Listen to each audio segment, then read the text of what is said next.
ఏలూరు జిల్లా చింతలపూడిలో మంత్రి నాదెండ్ల మనోహర్ పర్యటించారు. ఈ సందర్భంగా చింతలపూడిలో ఏర్పాటు చేసిన పదవీ స్వీకార కార్యక్రమానికి ముఖ్య అతిథిగా ఆయన హాజరయ్యారు. జనసేన నేత దుర్గా పార్వతి మధుబాబు ఏఎంసీ చైర్మన్గా బాధ్యతలు చేపట్టారు. పార్టీలో యువ నాయకత్వం అవసరమని నాదెండ్ల మనోహర్ తెలిపారు. భవిష్యత్తులో నాయకత్వం ఎదగాలి, ఈ ప్రాంతానికి మెరుగైన సేవలు అందించాలి.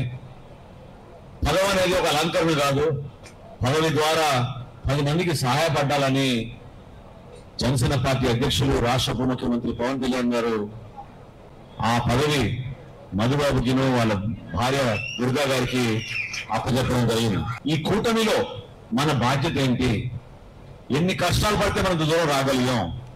ఒక డైరెక్టర్ పదవన్నా, ఒక వైస్ చైర్మన్ పదవన్నా, ఒక చైర్మన్ పదవన్నా మీరందరూ కూడా స్థానికంగా ఏదో విధంగా గతంలో జరిగిన అరాచకాలను మీరు ఎదుర్కొని వ్యక్తిగతంగా మిమ్మల్ని విమర్శించిన, అవహేళన చేసిన, రాజకీయంగా ఇబ్బంది పెట్టడమే కాదు సామాజికంగా ఆర్థికంగా మిమ్మల్ని దెబ్బకొట్టాలని చూసిన ఆ 5 సంవత్సరాలు మర్చిపోబాకండి. ఆ ప్రయాణం, ఆ పట్టుదలే మన అందరినీ ఇంత దూరం తీసుకొచ్చింది.